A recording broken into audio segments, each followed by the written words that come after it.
देशाचे पंतप्रधान नरेंद्र मोदी साहेबांनी मराठी भाषेला अभिजात दर्जा प्राप्त करून दिला आणि हे स्वप्न ज्यांनी बाळगलं, मराठी माणसाला ताठ धरणे जगायला शिकवलं, ते आपला सर्वांचं दैवत हिंदुदय सम्राट शिवसेना प्रमुख बाळासाहेब ठाकरे यांच्या स्फूर्तीस अभिवादन करतो. आपल्या महाराष्ट्र राज्याचे मुख्यमंत्री, शिवसेनेचे मुख्य नेते सन्माननीय एकनाथजी शिंदे साहेब, आपला सर्वांचे मार्गदर्शक कोकणचे ठाणे वाघ म्हणून ज्यांना ओळखले जातं ते शिवसेनेचे ज्येष्ठ नेते सन्माननीय रामदासभाई कदम, आज दापोली तालुका युवासेना निर्धार मेळाव्याच्या निमित्ताने व्यासपीठावर उपस्थित शिवसेनेचे सर्व ज्येष्ठ सर्व पदाधिकारी, महिला आघाडीच्या सर्व पदाधिकारी, युवा सेनेचे सर्व पदाधिकारी, माझी पत्नी श्रेया देखील उपस्थित आहेत. जर कुठलं पद जरी नसतं तरी सुद्धा मानसिक म्हणून ती आज उपस्थित आहे, तालुक्यामध्ये काम करते. उपस्थित ज्यांच्यामुळे आजचा मेळावा हा यशस्वी होतोय ते माझे सर्व मित्र, माझे सगळे भाऊ, युवा सेनेचे सर्व पदाधिकारी, आपल्या सर्वांचं अभिनंदन. मी अगोदरच सुमित आणि अमितला बोललो होतो आणि राजूला बोललो होतो की बाबा आपल्याला हा हॉल पुरणार नाही, आपल्या कुठेतरी मैदानच घ्यावं लागेल आणि ती गोष्ट माझी खरी ठरलेली आहे. युवा सेनेचा मेळावा यापुढे 4 मिनिटाच्या आत नाही तर मैदानातच झाला पाहिजे असे नियोजन आपण नक्की पुढच्या वेळेपासून आपण नक्की करू.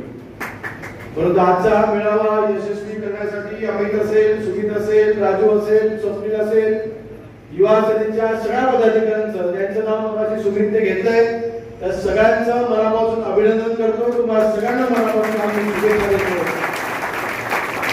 युवा सेनेची ताकद ही काय आहे, युवा सेनेची एकजूट ही काय आहे, याच दापोलीकरांना बघायला झालेली आहे.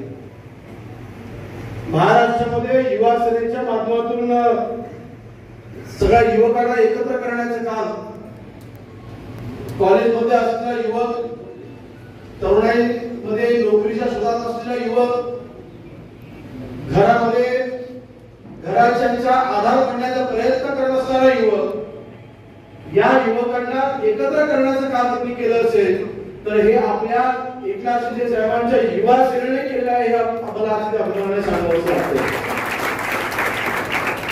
असा एक समज होता की युवा सेना म्हणजे आमची जहागीरदारी आहे, युवा सेना म्हणजे आमची आहे, युवा सेना म्हणजे आमच्या पलीकडे युवा सेना नाही असा एक समाज महाराष्ट्रामध्ये काही नेत्यांना होता.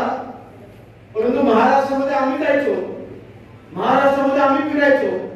आज युवा सेना प्रमुख म्हणून पूर्वेची सरनाईक यांना शिंदे साहेबांनी जबाबदारी दिली खरी, परंतु पूर्वेश असेल, मनोज असेल, श्रेया असेल, आम्ही असेल, आमच्यासारखे अनेक असे युवक होते जे महाराष्ट्रामध्ये प्रत्येक तालुक्यामध्ये आम्ही दौरे करायचो, तिथल्या युवा सेनेच्या पदाधिकाऱ्यांना एकत्र करायचो आणि हळूहळू महाराष्ट्रामधल्या प्रत्येक तालुक्यामध्ये आम्ही युवा सेनेची बांधणी करायचो. त्यावेळेला ही सगळी युवा सेना एकत्र आली, आम्ही बांधणी करायची, युवकांना आम्ही एकत्र करायचं. तिकडे आदिल ठाकरे येऊन फक्त भाषण करायची, कार्यक्रम करायचे, निघून जायचं. याकडे आदिल ठाकरे काहीही केलं नाही. हे आज मी इथे उद्धव ठाकरे सर्वांना सांगू इच्छितोय, काहीही केलं नाही. तुमच्या सगळ्या युवा सेना, युवा सैनिक तळागाळात जाऊन पोहोचून काम करायचं आजही करतोय. कॉलेजमध्ये युनिट उघडलं, कॉलेजमधल्या युवकांच्या कुठल्या समस्या आल्या तर सोडवणं, या सगळ्यांच्या सोबत आपल्या युवा सेनेचे पदाधिकारी देखील आहेत. आजही आपण सर्व आपल्या गावात आपला वेळ झणझणून आलेला आहे, ही सारी गोष्ट नाहीये. जेव्हा एखाद्या 38 वर्षाच्या मुलासाठी, जेव्हा एखादा 18 वर्षाचा, 23 वर्षाचा, 35 वर्षाचा मुलगा आपला काम धंदा सगळं संसार सगळं सोडून या मेळाव्यासाठी येतो, म्हणजे तुमची बांधिलकी आपल्या विचाराची आहे ह्याचं आपण प्रतीक तुम्ही माझी ताकद आहात. मी अनेक वेळा सांगितलं की मी शिवसेनेचा, आता पक्ष आपला शिवसेना आहे परंतु युवा सेना आपली अंगीकृत संघटना. मी स्वतःला शिवसेनेचा नाही, मी युवा सेनेचा आमदार मानतो, कारण मी शेवटी तरुण आहे. मी आज युवा सेनेचा आमदार म्हणून महाराष्ट्रामध्ये जनता पार्टीला बोलवतो. दुर्दैवाने तुमच्या या युवा सेनेच्या आंदोलनात संपवण्याचा प्रयत्न युवा सेनेचा तत्कालीन युवा सेना प्रमुखांनी केला. हे माझं दुर्दैव. आपण सर्व साक्षीदार आहात. आज येत असताना आपण डॉक्टर बाबासाहेब आंबेडकरांच्या पुतळ्याला आपण हार अर्पण केला. त्यानंतर दापोली तालुक्यामध्ये छत्रपती शिवाजी महाराजांच्या स्वरूप पुतळा आपण उभा केला. तो शिवसेनेने उभा केला. छत्रपती शिवाजी महाराजांच्या पुतळ्याच्या अनावरणाचा कार्यक्रमाला माझ्या ज्या पद्धतीने अपमान केलेला आपण त्याचे साक्षीदार आहात. त्या दिवसापासून सुरुवात झाली. माझे सगळे अधिकार काढून घेतले. योगेश संपला पाहिजे. काय मला योगेश करायला कॉम्पिटिशन वाढायचा मला माहिती नाही काय करायचं. परंतु उद्धव ठाकरेंनी रमण भेटण्या संपवायचा प्रयत्न केला आणि आदित्यजींनी योगेश कदमला संपवायचा प्रयत्न केला. कारण त्यांची आता ही नवी पिढी अशा नीतीमध्ये आहे की आमच्या पलीकडे कोणी दुसरा नेता तयार होता का म्हणे या विचाराने लोक काम करायचे. हा जबाबदारीने बोलतोय. ती भावना असं दुसरं कुठं काढूच नव्हतो. आपण मला सांगा आज जी मुलं 18 वर्षाची आहेत त्याला मतदानाचा अधिकार मिळालाय ते 5 वर्षापूर्वी 13 वर्षाची मुलं आज सगळी 18 वर्षाची मुलं.